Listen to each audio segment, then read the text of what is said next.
Got this really nice '05 Chevy Avalanche. It's got the factory radio with the satellite XM receiver, which I'm actually not using at this time. I'm not enjoying the fact that I don't have Bluetooth or USB connectivity in this vehicle, though. So I picked myself up this iSimple Connect interconnect that's supposed to tie into the factory radio on the Chevy Avalanche. This happens to be an ISGM655. I don't know anything about the company. I don't work for the company. I'm not a professional installer. I'm usually pretty good at figuring stuff out, but we'll see how this goes. First thing we're going to have to do is get this plastic dash panel off. I think it just pries off. A little bit scary, but it really doesn't seem to be stuck on super hard. Panel snaps off quite easily. You have to put the shifter into out of park to get it out of the way and tilt the steering wheel to slide the thing out. It looks like 7mm the answer for pulling the radio. Got 2 screws on one side, one on the other. Okay, with the battery unhooked and the radio slid forward, you can see that there will be 4 connectors total.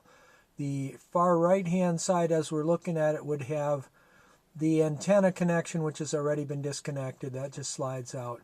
The single connector on the right side with the green has a little button you push in on the side. The other 2 have tabs on top and bottom that you need to push in and wiggle out to get them to come out.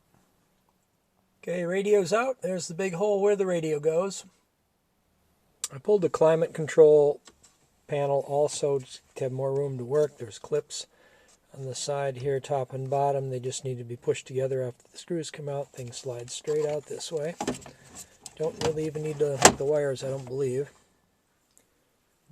These are all the pieces, parts that come in the box.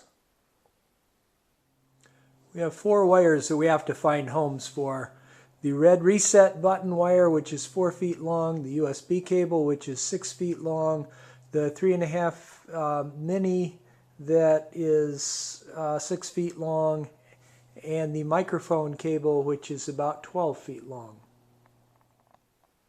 The storage box under the center console armrest comes out. There's 5 screws on the outside, 4 on the very bottom underneath the rubber mat that comes out. Once you have that out, the cup holder pops right out from the bottom.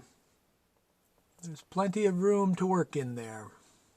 I've chosen to mount the USB, auxiliary, and reset button all within the inside tub of the center console.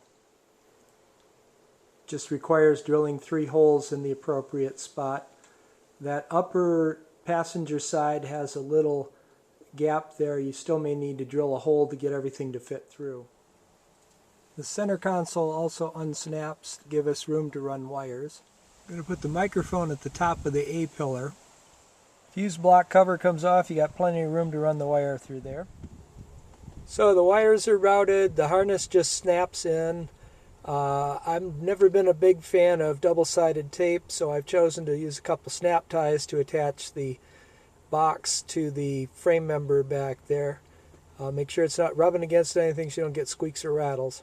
The plugs just plug right in the back of the radio, just like the factory one does. Okay, radio's back in. Couple tips on putting the radio back. Number 1, nothing can go behind the radio in that immediate area. There's a plug that goes on the back that stabilizes the radio. You got a lot more wires back there. You have to stuff all the new harness out of the way. Number 2, the bottom part of the radio is a metal casing. The heater controls are not. Be careful you don't scratch the heater controls.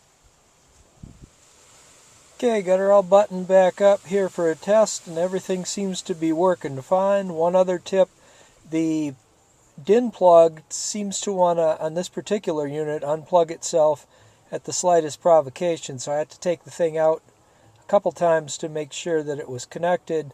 Ended up eventually putting a stretch tie all the way around it to hold the thing into place.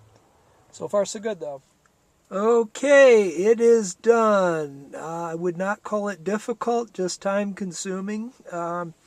Everything works fine right out of the box. The Bluetooth works fine, the phone works fine. I'm running it off the USB right now, and the auxiliary port works fine. I got all the amenities that my 2013 vehicle has. So again, I'm not an expert installer, but it seems like it worked okay. Hope this has been helpful for you.